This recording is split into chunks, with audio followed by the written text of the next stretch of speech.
T. It's in the name. Welcome into the Helping Healing Humor with Ben and Travis podcast. On today's episode, we're going to tell you what your favorite Christmas movie says about your mental health and really about ours too. And just as a great liability, we're not telling you to go watch these movies, any of these movies. More than likely, you've seen them already, but just to cover our bases, we'll have that. And it's not an actual psychiatric diagnosis. No. It's just something for the fun of it. So yeah, exactly. And we'll have that conversation right after these important messages. Hey friends, we've got something really special to share with you today, a brand new children's book that's all about faith, family, and finding joy in the middle of life's challenges. It's called The Adventures of Ben and Travis and the Joy Rider. This heartwarming story follows a big brother in a wheelchair who uses his creativity, courage, and a whole lot of love to help his little brother and cousin overcome life's obstacles. Together they show us that joy isn't about what you have, it's about how you choose to face the ups and downs of life. This book is full of fun, adventure, and hope. It's perfect for bedtime stories, Sunday school libraries, or as a meaningful gift for the kids in your life. Plus, it's a great way to start conversations with your family about resilience, compassion, and faith. Pre-orders are open now, and when you order early, you'll be one of the first to get your hands on this inspiring story. Just head over to benandtravis.com/books. That's benandtravis.com/books and pre-order your copy today. Give your kids a story that will make them smile, laugh, and believe in the power of joy. I'm Travis Creasy, the pulpit minister at Westgate Church of Christ in Dothan, Alabama. Over yonder, or way up northwest, where it's even colder somehow, probably, is the pulpit minister Ben Hayes at Highland Park Church of Christ. Also, campus counselor at Mars Hill Bible School, and also Three Chord Counseling. And if you got anything else for him to do, I'm sure he would glad for you to add that to his list. Try not to. Let's not add anything else. But yes, it is cold here. I wore like 4 layers in Carline this morning, but my good friend Will Myhan dropped me off a couple of Chick-fil-A chicken minis, so I felt pretty good even in Carline today. Will, how you doing? I'm good. I dropped those off, Travis, because Amy was ticked that we walked outside to go to Chick-fil-A, and it was 13 degrees outside. So Ben reaped the benefit of a ticked off 7-year-old having to go to school in 13 degree weather. Well, it was cold. You got to keep them happy, and nothing keeps me happy like a Chick-fil-A sandwich, right? Or maybe Christmas movies. I want to tell you guys, I have been lacking tremendously in the Christmas movie department. Usually by now, I've seen almost every version of A Christmas Carol that you can see, and I've just not seen any. I don't know if it's because it's warmer down here and it's just been harder to get, but I don't know. But we'll jump right in. And as Ben mentioned in the intro, this is not like scientific psychiatric treatment by any means. If you're listening to this podcast or have been for a long time and you're considering reaching to this podcast to get that level of treatment, you're already making a mistake. But that's not what we're here to do. A little humor, a little helping, a little healing. It's what we shoot for. And our first one out the gate is, I'll be honest with you, is not one of my favorite movies. I don't know if you have a TV, if you can avoid it. But A Christmas Story, and of course the phrase that I always get is you'll shoot your eye out when I think about this. But what does it say about your mental health? You're comfort-oriented, not chaos-seeking. You don't need explosions, nonstop jokes, or forced cheer. You find safety in predictability, routine, and familiarity. Rewatching the same story is grounding for you. You process stress through dry humor. You've dealt with disappointment or frustration. You learn to cope by not taking everything dramatic or making everything dramatic. You're nostalgia aware, but not stuck in it. Adults were confusing. Rules felt arbitrary. Small moments felt huge. You're comfortable with imperfection. You accept people as flawed, including yourself. You don't require life to be cinematic to be meaningful. That sounds like it's kind of negative on the movie. But anyways, you're independent in thought. You don't chase trends, are okay enjoying things quietly, and have a stable sense of self. possible soft spots, but not red flags. You may minimize your own needs. It's fine, really. You might default to endurance instead of asking for help, and you can tolerate discomfort longer than you should. These aren't problems, just areas to watch. The bottom line is this: if A Christmas Story is your favorite, your mental health likely leans toward grounded, resilient, realistic, with a gentle, well earned sense of humor. You're not chasing magic. You notice meaning in small, ordinary wins. And honestly, that's one of the healthiest places to be. Well, I guess I'm not any of those things because A Christmas Story's never been my favorite. Kind of like you. I know the story. I've watched it, but it has been a long time. It is not one of the rewatched ones for me. A couple of more on this list I'll watch just about any time they come on. But you actually made A Christmas Story reference as you walked into my room earlier, right? Oh, I did. Yeah. I really did, which is very interesting because I don't know that I would say a lot of that fits me. Some of that probably does fit me on a certain level. But I can't tell you, and I won't spoil it for the audience on the other two movies, but I can't tell you the last time I watched the other two. Okay. So out of these three, this is probably me. And like, it even just goes to show for those on the audience or that can see, like we went went to the leg lamp house.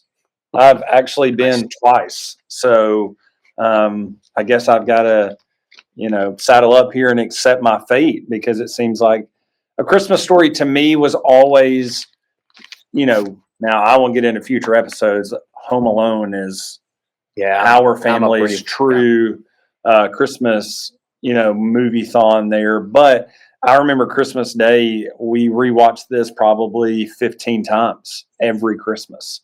It was on a granny's house, on at my parents' house, and now I've had fun introducing Amy to it. So,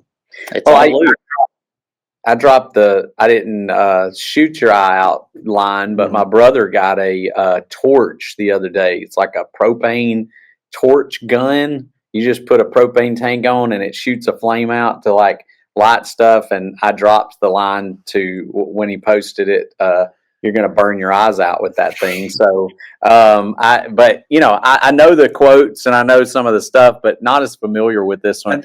I think it just has it's famous for one-liners. Yeah. Like maybe this is the first time I really asked my parents about fudge, and things like that. It's just got a lot of things in life that you want to go, hey, I really want to know. And how many people have gone outside and put their tongue to something just because of this movie? That's the other thing I think about. Yeah. The only thing that is going to burn my eyes out this Christmas holiday season is when Tennessee plays Illinois in a bowl game.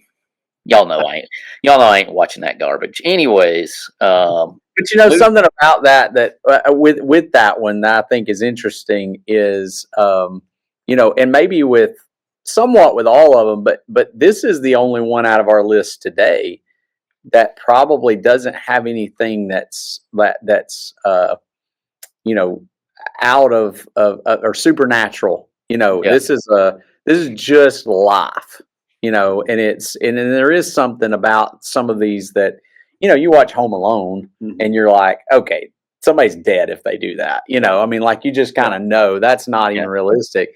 And from what I remember of The Christmas Story, it's just real life stuff. And it's like everybody can kind of relate to that. So that on some level, I think is always appreciated when you watch these movies that you go, yeah, I can see that happen. A shout out to our 7th and 8th grade science teacher, Mr. Lehman. When I was in middle school at Mars Hill, he made us watch this movie every holiday season because he grew up on the street of where the house is. Oh, wow. And so that's where he was from. That's there in Cleveland.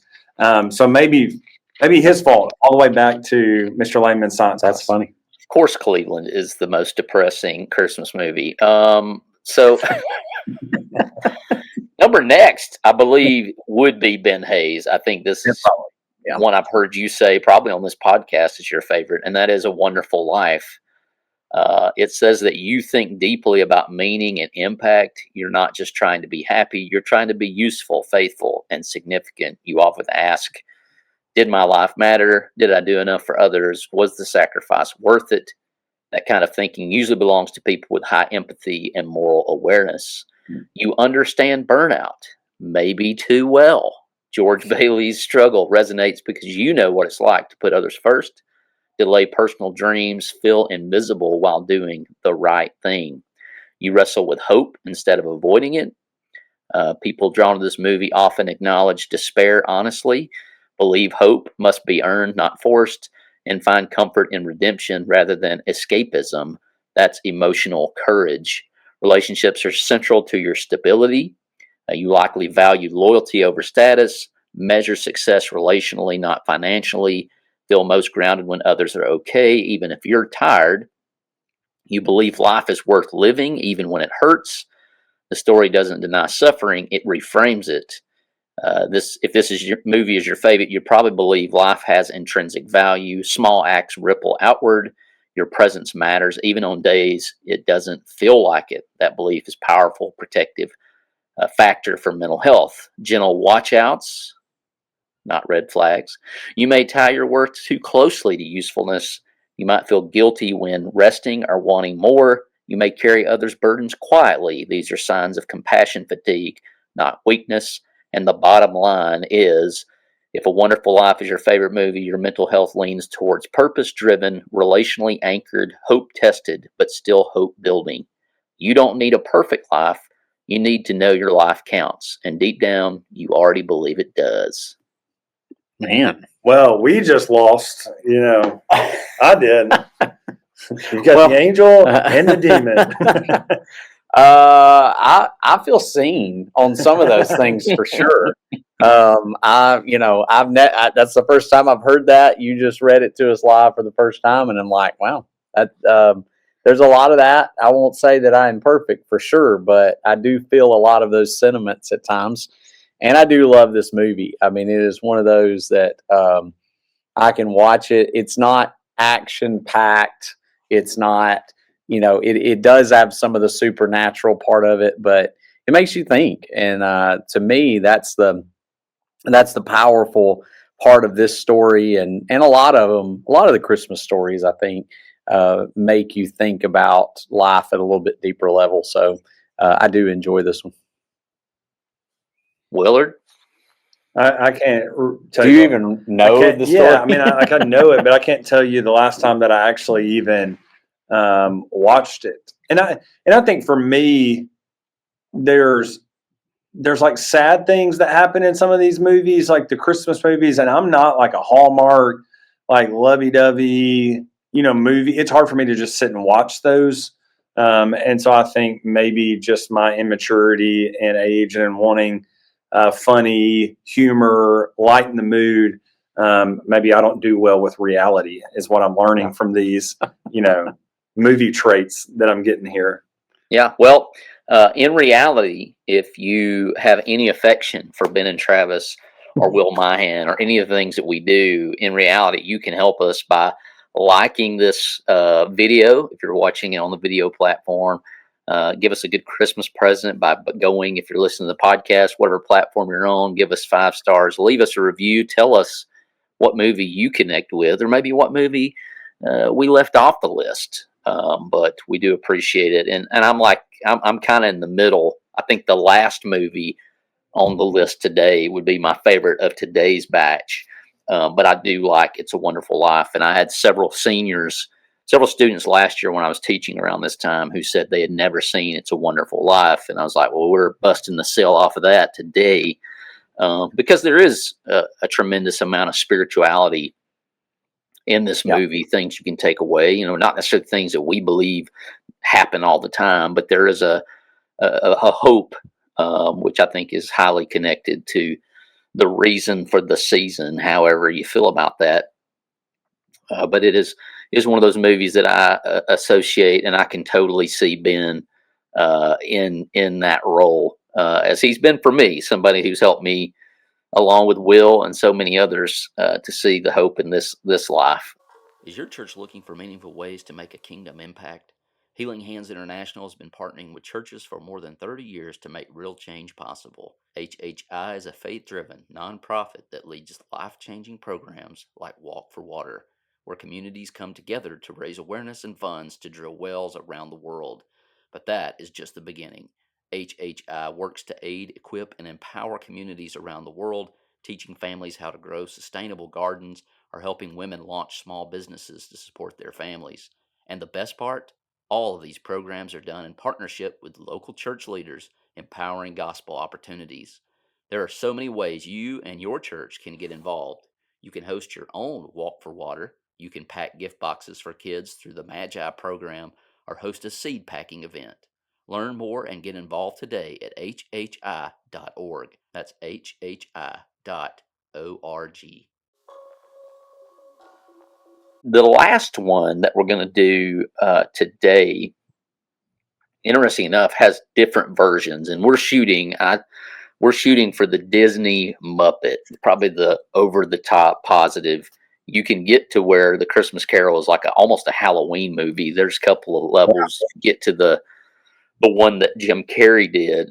It's pretty scary. And then I think even FX did a version, which is FX. You can kind of connect the dots. So we're definitely sticking with the more cartoonish ones. But I do love the Disney one. I watched the Muppet one last year, and Michael Caine. The best part about that movie is Michael Caine, the guy who was the Alfred in The Dark Knight. He just owns it, man. He just goes in and kills it.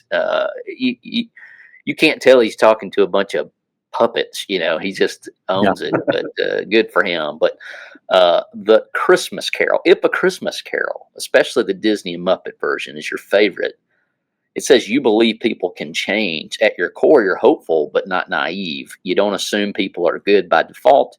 You believe they become better through self-awareness, consequence, honest reflection. That mindset often belongs to people with strong emotional intelligence and realistic optimism. You're reflective, sometimes intensely so. The ghosts resonate because you understand the weight of past choices, the anxiety of future outcomes, and the pressure of who you're becoming right now. You're aware of your own blind spots. Scrooge doesn't scare you. You recognize him. Ooh, that suggests you know how fear can harden people. You're aware how survival can turn into isolation. You watch yourself carefully so you don't become someone you regret. This self-monitoring is a sign of moral and emotional maturity. Why Disney and Muppet versions matter. You prefer these adaptations because they soften the darkness without erasing it, balance gravity with humor, make heavy truths bearable. This usually points to someone who has processed pain but doesn't want to live in it, uses humor as a healthy buffer, understands that joy and sorrow can, in fact, coexist. You're motivated by redemption, not punishment. People aren't beyond saving. Accountability should lead to healing. Love is a better teacher than shame. Gentle watch-outs, but not red flags. You might be hard on yourself when you fall short. You may fear wasting time or becoming emotionally distant. You can delay joy while waiting to feel deserving. Bottom line, if Christmas Carol is your favorite, your mental health tends towards reflective, redemption-oriented, growth-minded, with a deep belief that it's never too late to change. You don't ignore the past. You don't fear the future. You choose transformation in the present. That's one of the healthiest narratives a person can live by. Do you feel seen, Travis? Get that microscope off of me, man. And I think that's certainly in the last few years. And the funny thing is like I find myself having a difficulty watching dark movies, but I've never shied away from this one. So that is interesting. Yeah, I like A Christmas Carol a lot. This is one of my favorites too. I don't watch it very much. I just know the story. Of course, I mean, it predates the movies. I mean, it was a book long before anybody made an adaptation. There's actually a great movie about it, and I can't remember the name of it, but it's they did one where it's him trying to write it. Yeah. And it's he's seeing the people, the characters in the room with him, and he's trying to work it out because he's a broke author, and he's trying to kind of get through it. So I don't remember what the name of that is, but it's a great quote adaptation. But he's kind of like imagining these characters the whole time, and it's kind of neat because he little Timmy kills my soul. Oh, that's it tough. Don't matter, and it's especially the little Timmy Mickey Mouse, like yes. kills my soul. I will say that in the Jim Carrey version, the Ghost of Christmas Present, I believe, man, he dropped some lines, especially some Christian lines, celebrating while, your fellow man suffers, and man, you want to feel like singing for real. That one's pretty killer. Probably can look it up on YouTube and find that one clip where you don't have to watch the whole movie. But as I mentioned, hey, if you can comment with one we've left off. We do maybe have a second part coming, so don't judge us too harsh. So maybe wait for that. But Will, what do you think about A Christmas Carol? Yeah, I mean, as you were reading that, there was some stuff where I was like, "Ooh, that kind of fits." And I'm like you. There's some things in this one that make you more reflective about what you have, and I don't always like those because I walk away feeling like a terrible human because of of what I do have. I mean, it's the whole, you go on a mission trip and you come back home and go, I'm an idiot and I'm a terrible person because everything I do have versus what I hoard up and not give away. And so I think on some level this one is also very relatable because we do see both sides of the story. I think every day. So I may have to go back and pin this one up because there was some stuff you were reading there going, man, that kind of fits. What's interesting to me is I've been reading this week The Grinch to a lot of the kids, and I don't even know if that's going to be on our list at any point. But to me, as I've read it and I've reflected on it a lot this week, it's a Christmas Carol. On some level, it's maybe a little bit more simplistic and only one area of it, but it's this guy who's coming to terms with what Christmas really is about, and that's kind of what Scrooge does. He just has to do it through these ghosts, but the Grinch kind of does it by seeing what happens in the town when he takes all the presents and he turns from a Scrooge into something different. So Jim Carrey killing it with these Christmas movies, apparently bringing out some of these characters. So yeah, and I'll go ahead and mention for those of you that are bargaining for episode 2 so that you don't kill us in the comments, I'm glad Ben mentioned The Grinch because that doesn't really make our list, but Home Alone, Christmas Vacation, Elf, and maybe a bonus. I won't reveal the bonus till episode 2. You got to tune in for that one. But guys, I appreciate your time. Hope that you and your family, I hope you got all your, I know you guys are such on top of ahead of the game. You got all your gifts. They're already wrapped. They're under the tree. The lights are dimmed at your house. You're ready. All you're ready is for that guy in the red suit to come down your chimney. It's on. You know it. I'm ready. I'm just hoping Kenya is. Will's pleading the fifth back there. But anyways, we'll come back at you with episode 2.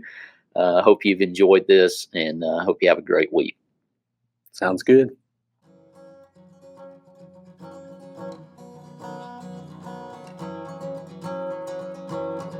Thanks for being with us for this episode of the Helping Healing Humor podcast. Be sure to download our free ebook, 28 Days of Focused Living, at benandtravis.com and receive all of our Helping Healing and Humor extra content directly in your inbox. We look forward to having you join us at the same Ben and Travis time, same Ben and Travis channel.